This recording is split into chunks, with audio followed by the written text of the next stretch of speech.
Gradient maps allow you to redefine the color in an image. A gradient is a gradual blend from one color to another, and in fact you can use multiple colors. Mapping means that those colors are assigned based on luminosity values.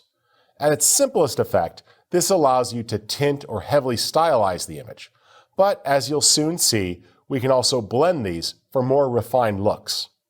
The gradient map is a little used effect, but it's one of my favorites. Just go to the adjustment panel here and choose Gradient Map. Now, the method that's used by default might not be so pleasing. In fact, let's reset these gradients here to the default layout, and you'll see with a few exceptions, most of the default presets are really pretty ugly. But what's important to note here is that they're not applied correctly. While sure this is accurate that the colors have been remapped, my suggestion is after you apply that, try changing this. Something like overlay works quite nicely to really bleach the image, and then I can lower that down for a subtle color shift, which is pretty awesome. Now let's try something a little more dramatic. I'll add the gradient map, and from the preset list here, I'm going to try some of the metallic options. And you'll see a wealth of different types of metals, and that works quite well, creating some cool patterns. Or let's try some of the color harmonies, and you see that these do some interesting blends on the image. And my suggestion is on some of these, after you've applied it, take a closer look and decide if you need to make a switch. For example, you can easily reverse this here so that it switches the colors. Then just play with blending modes. Remember, you can pick a blending mode, and then if the Move tool is active, Shift plus will step you through the different blending options, allowing you to try out other choices. And as you can see here, when used subtly and with blending, this can produce some very pleasing results. So blend first and adjust opacity second, and some pretty cool options are quite possible. Remember, you can always try out different options here by just clicking to audition the different choices and to see how they blend. And once you find something you like, it's easy enough.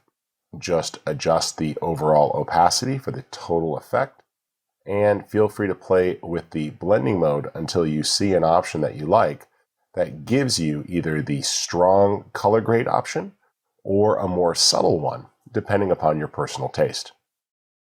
Built into Photoshop are several excellent gradient maps that make it easy to do black and white conversion. These are different than the techniques you've seen earlier, and sometimes I'll combine them with other adjustment techniques or even lookup tables to get advanced results. Let me show you how a gradient map is quite useful. Another nice option for the gradient map effect is a black and white effect. Now let's add the gradient map, and from the pop-up list here, I'm going to choose the photographic toning presets. This makes it very easy to find a nice wealth of black and white conversion. And as you see, there's different recipes, including some with a very subtle color cast. This allows you to do the black and white conversion, but introduce a slight tint that's really quite natural to the printing process and many photographic papers. As you see here, it just does a great job. And remember, you can combine this. Feel free to add your own black and white conversion layer here, and then the LUT. Now, using the black and white layer, you can just take the On-Image tool and start to drag to affect the different areas. As you see here, it'll make it easy to really target a particular zone.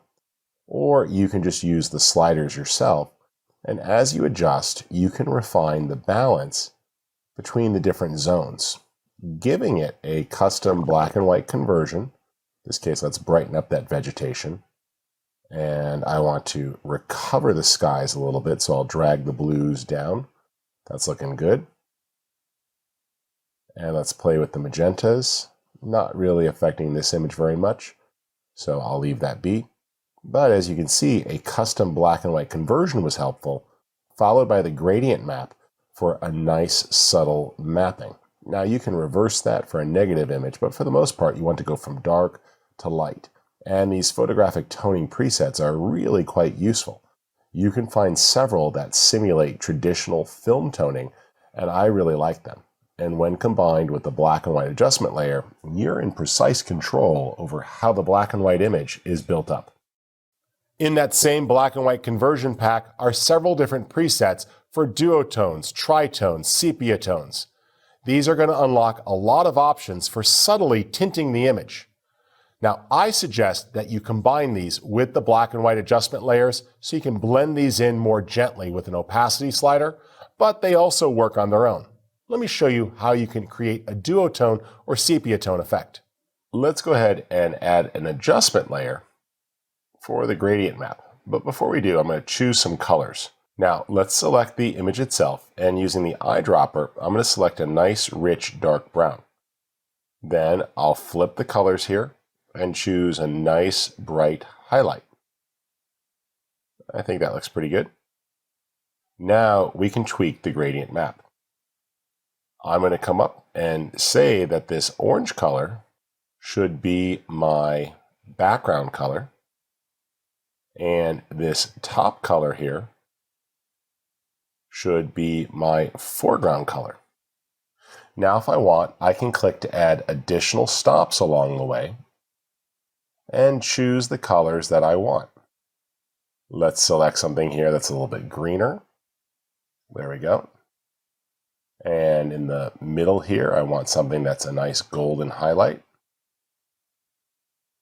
Let's warm that up a little bit. There we go. And you see that the custom gradient map is built to define the colors in the image. Now, if you click on this, each of these stops can be tweaked and repositioned. And as you see the little in between, this helps create the fade or the blend. So you can decide if it's a crisp roll-off or a very gradual one. In fact, these points are quite useful for getting the type of smooth transition that you'd expect. Now I'll click OK, and I really like the tinting there, but it's too strong. So we'll try something more subtle.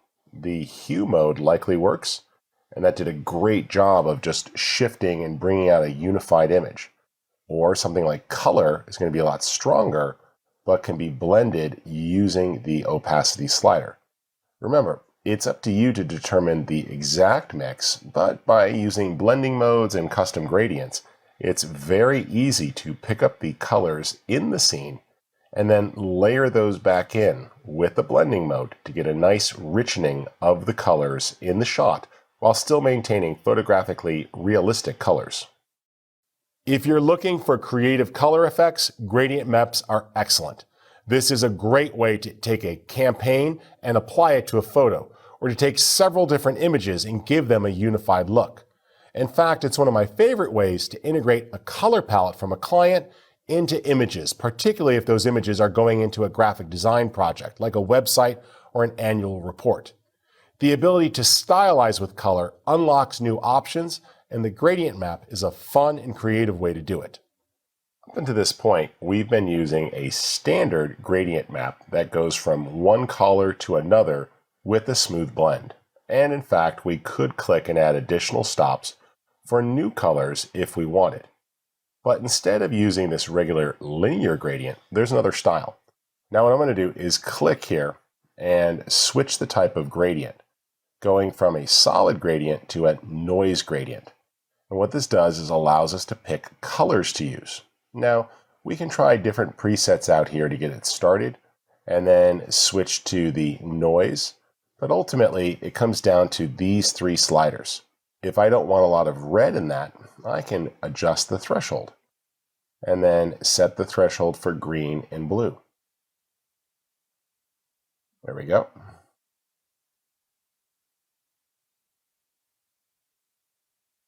Now, clicking the Randomize button will just roll the palette based upon the target zone there, using the ranges of colors that you specified. I like where that's going, and if you want, you can even add some transparency for some gaps in the gradient map. When you get to a point that you like, just click OK. And now I would strongly suggest blending. Now, it's the same culprits you learned about, In this case, the hue mode did a great job of recoloring all of that while still maintaining realistic tones. If I want to be a little more dramatic, color mode works well. Or for a hint of color, things like soft light, overlay, and hard light are useful for slightly shifting the image to give it a new look. Now, hard light's pretty strong there, but using the different blending modes, you see they all behave differently, giving very different results, from stylized to subtle. And remember, after you've blended, you can always tweak the opacity to refine the effect. But I really like this option here for creating new colors that are mapped to an image. And by using the noise gradient, it becomes a little bit more random. And you can always reverse it if needed, or open it back up and just click the randomize button to try out different combinations based on the thresholds that you've set down below. When you're ready, just click OK, and the image is done. Now that you understand how to use gradient maps, let's move on to a technique that's useful for all adjustment layers, and that's really grouping and smart objects. This is going to give you more control over how those adjustment layers hang out and are further accessible